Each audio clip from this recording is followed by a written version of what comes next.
नमो बुद्धाय. मी गार माता या चॅनलवर आपल्या सर्वांचे स्वागत आहे.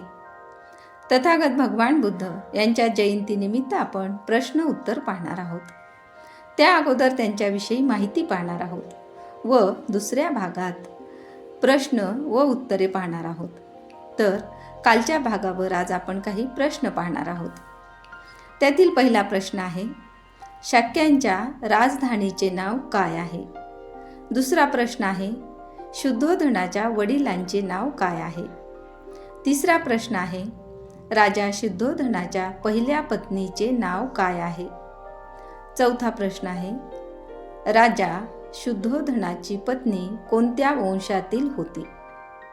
पाचवा प्रश्न आहे, राजा शुद्धोधनाच्या मालकीची जमीन नांगरण्यासाठी किती नांगर चालत असत?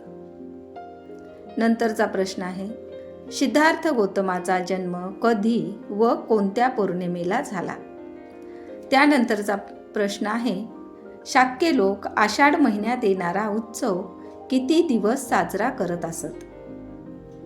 त्यानंतर महामायेने उत्सवाच्या शेवटच्या दिवशी देणगी म्हणून किती लक्ष मोहरा वाटल्या?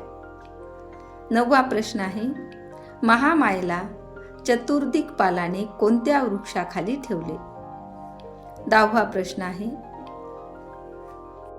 महामायापुढे एक बोधिसत्व प्रकट झाला, त्या बोधिसत्वाचे नाव काय आहे? महामायेला पडलेल्या स्वप्नांचा अर्थ विचारण्यासाठी शुद्धोधनाने किती ब्राह्मण बोलवले होते? त्यानंतरचा प्रश्न आहे, बोधिसत्वाने महामायेला कोणता प्रश्न विचारला होता? त्यानंतरचा प्रश्न आहे, ब्राह्मणाने महामायेच्या स्वप्नाचा अर्थ सांगितला, त्यात 2 उत्तरे होती, ती कोणती? बोधिसत्वाला महामायेने आपल्या गर्भात किती महिने धारण केले? महामाया माहेराला जाताना कोणत्या पालखीत बसून गेली? यानंतर सिद्धार्थ गौतमाचा जन्म झाला, त्या वनाचे नाव काय आहे?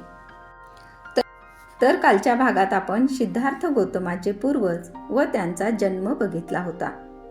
आज त्याच भागावर आपण हे काही प्रश्न बघितले आहेत.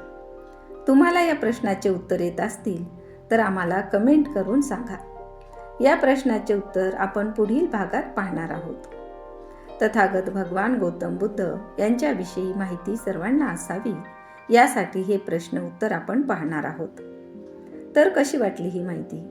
ही माहिती आवडली असल्यास आमच्या चॅनलला लाईक, शेअर व सबस्क्राईब करायला विसरू नका. धन्यवाद.